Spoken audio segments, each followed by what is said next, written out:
Fighting for the faith vote is a priority of the Biden campaign, and the person spearheading that outreach spoke to CBN's Eric Phillips about the plans to pull in that evangelical vote.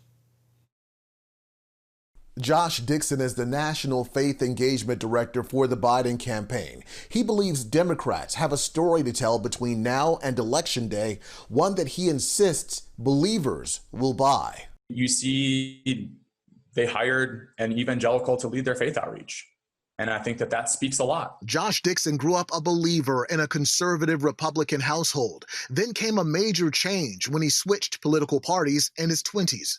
When I deeply examined what my values were and looked at the respective platforms and the respective ways in which the deep values, I would say, that our respective political parties prioritize, that's when I made the switch. As years passed, his political involvement grew. Dixon helped on Obama's 2020 re-election campaign, then worked for the administration. Now, as head of Believers for Biden, he's planning an effort with multiple objectives. One is ensuring that people of faith know they are valued and respected by this campaign. Two is ensuring that people of faith know we're asking for their votes. We're asking for them to support us, even if they haven't supported Democrats in the past. There's been a drought for way too long. We need to sing our freedom song. Regular events are being held online so the faithful can become familiar with the spiritual side of Biden and his campaign. I think that that's been something that has been consistent for Vice President Biden throughout his entire career. He's been someone who has worn his faith on his sleeve. People need to understand him to understand whether he's someone for whom they could vote. Senator Chris Coons, a friend and ally of the former vice president for 30 years, also works with the Biden faith effort. I think if you don't know Joe as a man of faith, you don't really know him. But for many believers and evangelicals in particular, Biden's stance on abortion remains a deal breaker. We're a party and we're a campaign that doesn't take this issue or any issues lightly.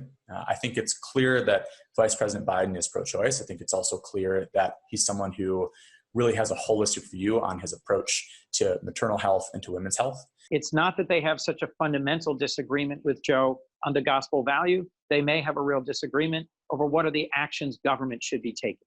The Biden camp maintains the major religious issue of this election is not abortion, but systematic racism brought to the forefront by the killing of George Floyd.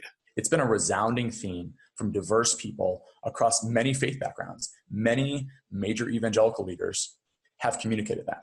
And we're going to fight these systems that currently exist that hold people down in very clear, intentionally systematic ways. Dixon says the addition of Kamala Harris to the ticket strengthens their team on this issue. She's the first Indian American and Black American woman elected to the U.S. Senate. She's a Howard University graduate. She's a soror. She is someone who has been just a champion for justice issues her entire career. And many folks in our community really, really connect with her and her story. We need healing. We need transformation. We need hope. And we need to start much of that journey by addressing systemic racism in our country. I come to declare to VP Joe Biden, to Senator Kamala Harris, this is your season. During this week's convention, there will be several events designed for the faith community. The campaign's attempt to make sure everyone feels like they have a seat at the table while hopefully securing their vote in November. Eric Phillips, CBN News.